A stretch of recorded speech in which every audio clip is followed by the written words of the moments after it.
by Salma. Today, I'm very honored and grateful for giving me this opportunity to stand before you and share the voice of my community. First, I want to express my profound gratitude to the Honorable Chief Advisor of the Interim Government of Bangladesh and the Foreign Ministry of Bangladesh and the Chair of RRC, our Sir Mizan Rahman, and other stakeholders and who are joining this conference, this stakeholder dialogues on Rohingya issue. So, and thanks for giving us a chance to express our opinion, to share our perspective and opinions, and the idea what we can do together to solve this one of the world's biggest crises, the Rohingya refugee crisis, the Rohingya crisis.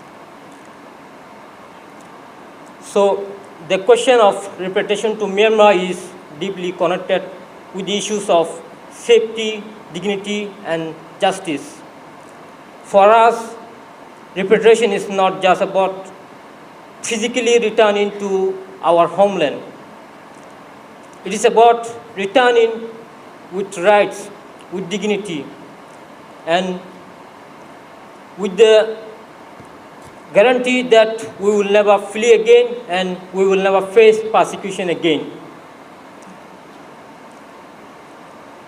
We long to return to our motherland as soon as possible, but just not to survive. We wish to live with dignity, in peace and safety, with the full recognition of our basic human rights. We dream of a future built on religious harmony. But there are some factors that are preventing us from returning to our home, from returning to Myanmar. One of them is absence of citizenship and rights. The denial of our citizenship remains the greatest obstacles. Without legal recognition as citizens of Myanmar, we fear that we will be remaining voiceless, stateless, and excluded from the opportunities to live a dignified life. The second is militarization and ongoing violence. The Myanmar military and the Arkan army have been the very force of our suffering, killing, displacement, and the massacres. As we know, over 150,000 Rohingya people were forced to flee again just last year to Bangladesh, joining us. And even today, you can see, if you go to Naf River, you can see the Rohingya crossing the river, fleeing to Bangladesh. We are getting the news from the ground, from our community, from our brothers and sisters, how they are suffering, the atrocities, how they are facing the daily arbitrary detention, the massacres, the shielding,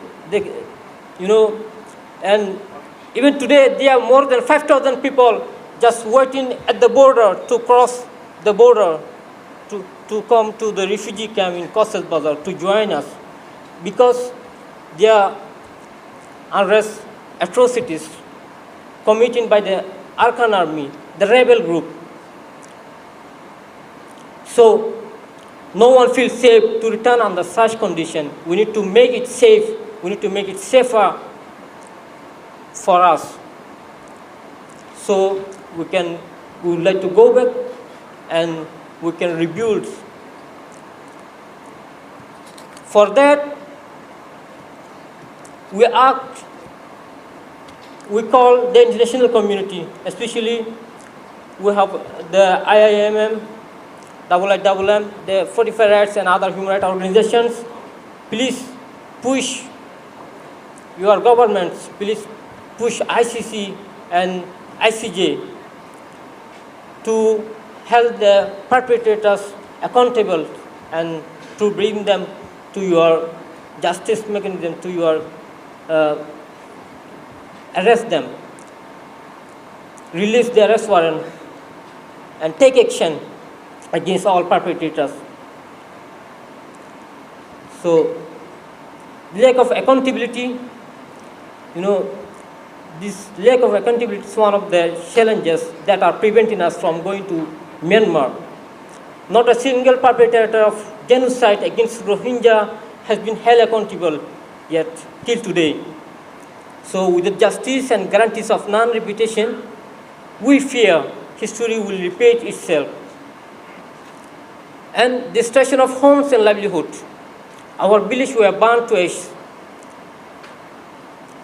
Our lands, our farms, our livelihoods and our homes were systematically confiscated and destroyed.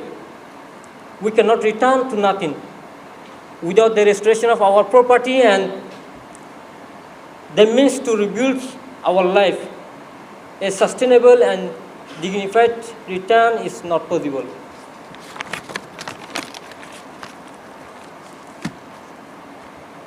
And restriction on movement and services. We face the decades of discrimination and restriction. We were unable to move freely, denied our education, as one of my previous speaker explained how he could not complete his graduation, he could not go to university to study higher education in Myanmar. Same as to me, I faced the same.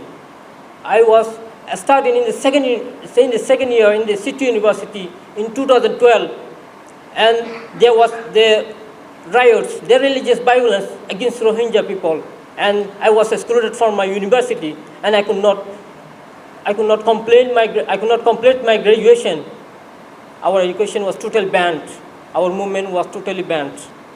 We were totally restricted. We could not even go to visit our relatives in other villages. If we needed to go to the town in emergency situation, we had to take a lot of documents from the administrator, from the police station, from the army, from many people. And so the movement restriction and the exclusion, the restriction from the services are one of the main challenges that force us to flee from the country. That we fear if we face again, if we go back to Myanmar without all of this, without solving all of these issues. So we imagine a normal life, like many of you live, a life where we can travel freely, seek knowledge and expand our horizon. We cannot rely solely on the promises from Myanmar military or the Arkan army, who themselves carried out genocide against us. They are perpetrators. They killed our mothers, sisters. They raped our mothers and sisters. They killed my people. So, what will satisfy us is the guarantee of safety, dignity, and rights. We will only feel safe if there is a strong international presence, the UN peacekeepers, the United Nations, ASEAN member states, and other credible actors monitoring our rights and security on the ground. And most importantly, we need to empower ourselves. We need to be equipped to protect ourselves, to defend our community by ourselves. So we can make it safer for my community. We also look to Bangladesh and OIC members, states, and the United Nations to act as our guarantee.